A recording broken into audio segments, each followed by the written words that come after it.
So welcome back again mga kalapatids dito sa aking channel So KR Vlog nga.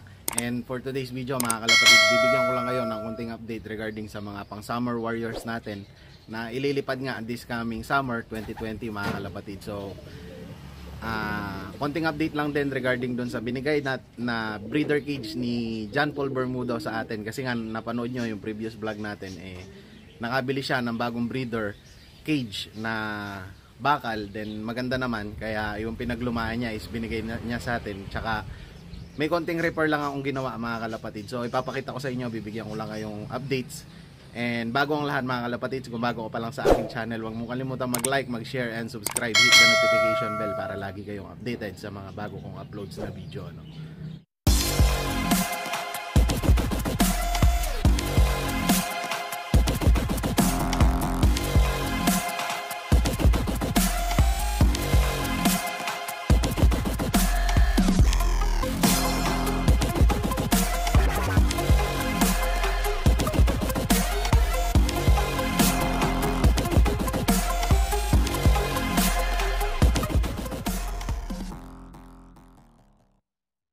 And ayun na nga mga kalapatids, konting update lang regarding sa mga pang summer natin.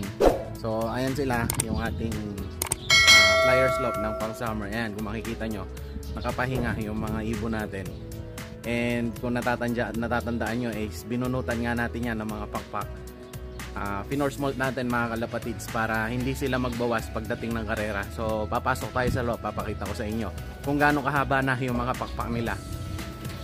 So ayan mga kalapatids, kung nakikita nyo yung mga pang summer warriors natin, ayan sa likod, okay na yung mga pakpak nila, medyo mahaba na. Then actually mula kahapon is sinubukan ko na magparonda, and nagronda na sila mga kalapatids, kasi nga yung pakpak nila is mahaba na pero hindi pa fully developed. And para sa akin is kaya na nilang rumonda nga, kaya sinubukan ko kahapon. Then kanina umaga is nagparonda na rin ako, kasi nga ngayon is alas 10 na ng umaga, tapos na rin ako magpakain So eto, kukuha tayong isang ibon, papakita ko sa inyo kung gaano nakahaba yung pakpak na pinor smolt natin sa kanila.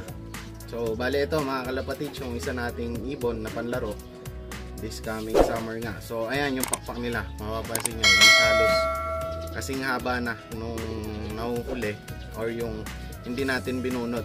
So supposedly mga 2 weeks na lang to or 3 weeks fully developed na yung pakpak nila. Then ang summer nga natin mga kalapatids is magi-start siya, naglabas na ng schedule ang UFC.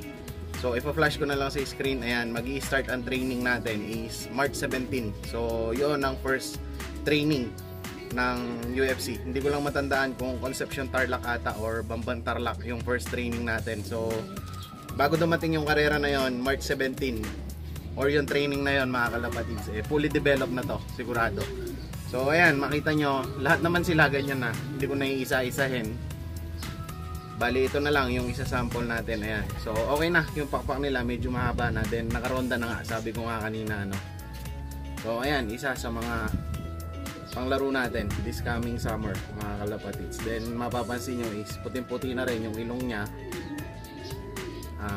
good sign na nagkukondisyon yung ibon or walang sakit na nararamdaman yung ibon. Basta maputi yung ilong mga kalapatid is good sign yan na healthy yung kalapate Ali, ayan lahat mga kalapatid yung mga panglaro natin ng summer. Sabi ko nga nung nakaraan is 8 yan mga kalapatids. Then actually ngayon meron din akong binu-viewing, ayan, nasa labas kung nakikita nyo, medyo maliwanag lang, hindi masyadong kita. Bali, pang winter natin yon mga kalapatids. Ini-start ko ng binu-viewing para matutunan na nila yung sa labas mga kalapatids. Para once na pinawala natin, hindi sila mag-overfly So, ayan sila, yung dalawang ibon, isang blue bar and isang checker din mga kalapatids. Then, sabi ko nga kanina, bibigyan ko rin kayo ng update regarding dun sa breeder cage na binigay sa atin ni Brother Paul mga kalapatids. So, papakita ko sa inyo, ni-repair ko na siya ng konti, pero okay pa naman yung breeder cage. 5 butas yun. So ito, papakita ko sa inyo. So bali ito mga kalapatids, yung ating breeder cage, kasi wala akong mapaglalagyan, nilagay ko na lang dito sa likod ng aming kwarto. So ayan, ito na yung breeder cage na ni-repair natin, pero okay na siya. yung flooring niya is pinalitan natin ng bago, lahat yan. So ito lahat sila. Ayan na yung ating bagong breeder cage. 5 butas yan mga kalapatid. So sabi ko naman is okay pa yung breeder cage na to na binigay sa atin ni Paul, ano. So ayan, konting linis lang. Ayan, may lalagyan siya ng pugad dun sa bandang itaas. Then ayan yung flooring.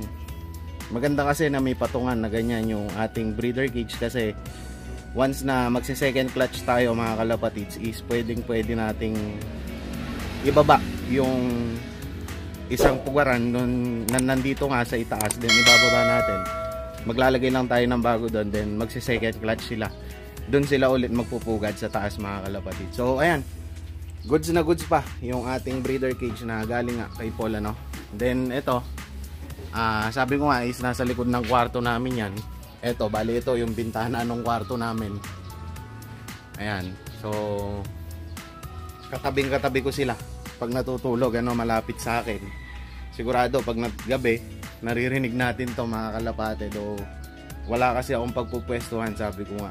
Kaya medyo masikip kasi yung area ko, kaya dito ko na lang nilagay. Then kailangan natin dito is dapat laging malinis to, kasi dahil katabi nga natin sa kwarto is may tendency na mangangamoy yung mga ipot nila and maamoy natin sa loob ng kwarto. So ayan mga kalapatids, yung ating bagong breeder cage. Soon na magbe-breed na rin tayo dito for sa mga susunod na season. So goods na goods pa, sabi ko naman sa inyo. Ayan, ni-repair ko lang ng konti, then okay na. Naglagay ako ng lona. Ayan, makikita nyo bago din yung lona na to na inilagay natin para hindi naiinitan. So ayan mga kalapatids. So ayan na nga mga kalapatids, ano, pinakita ko lang sa inyo, binigyan ko lang kayo ng update regarding dun sa ating bagong breeder cage or breeding cage mga kalapatids. And sabi ko nga kanina is mula dun sa kwarto namin, kasi malapit nga, then sabi ko is kitang kita siya. So once na nagising ako, pwede kong silipin yung mga breeder natin kung sakali man na may binibreed tayo. So ayan mga kalapatids, kung napapansin nyo, medyo maliwanag lang. Ayan, so ayan yung bintana ng kwarto namin, kitang kita mo. Bale yung aking mga breeder kung sakasakali na magbe-breed na tayo, ano, in the future. So ayan, so that's it for today's video mga kalapatids, and binigyan ko nga lang kayo ng konting update regarding sa mga pang summer natin and yung bagong breeding cage nga mga kalapatids. Pero bago ang lahat, babatiin muna natin lahat ng mga nagpapabate, ano. So ito yung mga nagpapa-shoutout mga kalapatids, ano. So pasensya na kayo kung nandito ako sa kwarto, kasi biglang may nagpatugtog dun sa kapitbahay na naman natin. Do hindi naman natin mababawalan, and hindi ako pwede mag-vlog dun kasi nga makaka-copyright tayo kung sakasakali man na i-upload natin to sa YouTube mga kalapatids, ano. Bale ito yung mga nagpapa-shoutout, ano. So shoutout po kay Gerson Canlubo, kay Dato Brothers Love, shoutout din kay Ace Love, kay Rainier Albo, shoutout din kay Rap TV from Samal, Batangan. So this is a vlogger din siya, pasyalan nyo yung kanyang channel. Then si 39 Olea Love, vlogger din to mga kalapatids, supportahan nyo rin, ano. Then shoutout din kay Edwin Bundalian from San Patricio, Mexico. Ayan, mga tropa natin sa San Patricio. Shoutout din kay Lacastira Love, kay Dennis Aguilar from Pagbilao, Quezon. Then shoutout din kay Soyang Kulof, Pigeon TV, kay John Nesmar from San Pablo, Santa Maria, Pangasinan. Shoutout din kay Dub Love from Palayan City, Nueva Ecija. So regular viewer natin to. So shoutout din kay Juan Miguel Concepcion from Concepcion, Tarlac.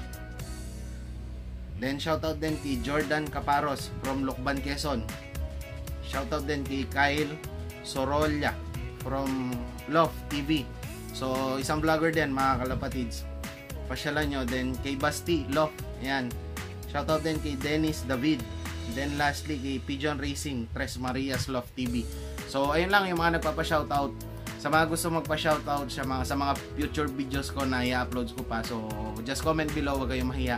Then yung location nyo para mas maganda. So maraming salamat ulit sa panonood nyo mga kalapatids para sa vlog na to. Then ngayon nga is Saturday, mamaya is makikiabang ulit tayo kila Brother Paul or kay Paul Bermudo, mga kalapatids, ang Bermudo GF Love. Kasi nga ngayon is final race na ng UFC Tacloban, mga kalapatids. So mamayang hapon sana makapagpa-dayboard siya, no. Pupunta tayo doon, magba-vlog tayo, then i-update ko na lang kayo sa ibon niya. Then ang sinakay niya na ibon is 4 pa, then 2 yung live, mga kalapatids. So ayun, that's it for today's video, mga kalapatids. Good luck sa mga may karera, sa mga may live sa UFC, sa lahat ng mga nagsakay ng UFC for this day. Final lap na. So 2 days race tayo, Saturday and Sunday mag-aabang tayo. So ayun, happy flying, mga kalapatids.